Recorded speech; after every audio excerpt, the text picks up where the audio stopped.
price of oil down huge from where it was a year ago, putting roughly $1,000 of additional spending money into the bank account of the average American household. You would think this would be a pretty darn good time to be in the theme park business.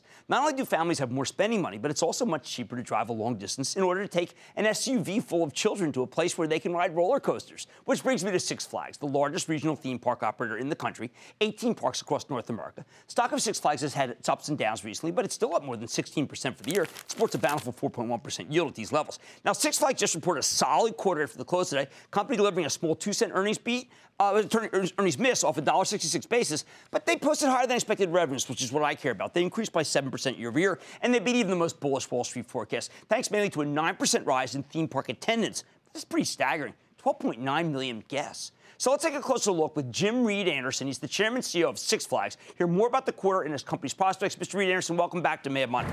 Good to see you, Jim. It's great to be back, Jim. Jim, I don't have a lot of companies that did 9% year over year. How much is gasoline? How much are new coasters? How much are different things you're trying?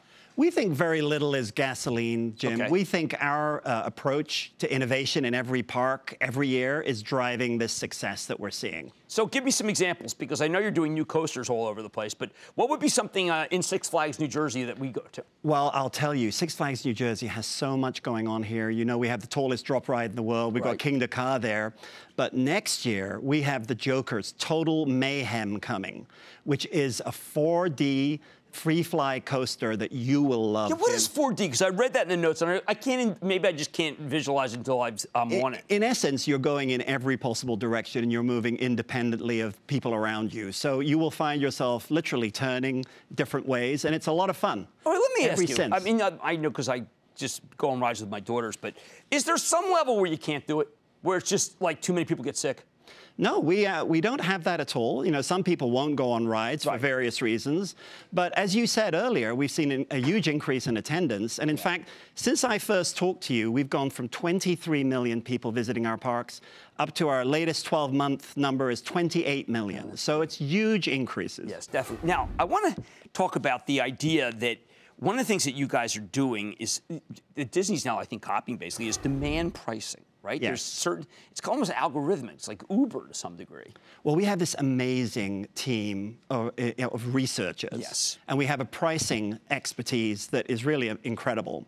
So we can adjust pricing to fit our needs and to fit certain seasons. So, for example, right now, we're in the middle of Fright Fest, which, by the way, has just been voted by USA Today readers the #1 Halloween event. Magic Mountain and Great Adventure got #1 and #2. Okay, did you always have something like that, Fright Fest? We've had Fright Fest for many years, but we've scaled it up. It's basically gorier, scarier than ever, and people love that. So, you know, we're seeing incredible attendance, and it's our biggest success of all, I'd say. So we've used that demand pricing very successfully. We're doing it right now. We will scale up or scale down as we need to. You always mention the international, Middle East, China, but it's a royalty agreement. So how does that help shareholders?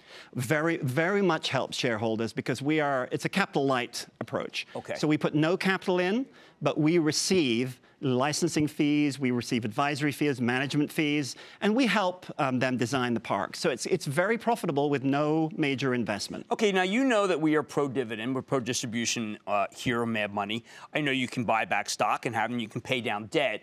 Right now, with with such a huge increase in the number of people coming, is it the first thing you should do put in more money into coasters and not buy back stock and not raise the yield? Jim, we put everything we need into the coasters, into the parks. But what's really cool about this company is that we outperform all the competitors in terms of money we give back. So when we emerged from bankruptcy, we were worth about $700 million. We've returned $1.9 billion already, and the company is still worth almost $5 billion. So that yield that we get, almost 4.5%, and the dividends or the share buybacks, they're immense, and they will continue to grow. They are averaging 2 to 3 times the level of the S&P 500, both in dividend and growth. I think so. Last question. I try to get people to understand the barriers to entry, whether it be insurance, whether it be able to be zoning. How many new parks away from the established players have really been started in the last decade? None. None. Anything that has started up has shut down. It just doesn't happen. So we are in a position where there are very, very high barriers to entry. It's unlikely anyone's going to come in the U.S. Where they there may be growth is in certain parks internationally, maybe Asia, and certain other areas. But it's done. No one coming in. It's done, and that's really, I think, another great secret to your success. That's Jim Reid-Anderson, the chairman and CEO of Six Flags. Another terrific quarter. Remember, we like it for the distribution, and we like it for the growth. Mad Money's back after the break. Booyah! Jim Cramer here from Mad Money. Thanks for watching CNBC on YouTube. Click here to subscribe and get the jump on my exclusives with CEOs, plus market news, investing advice, and a whole lot more.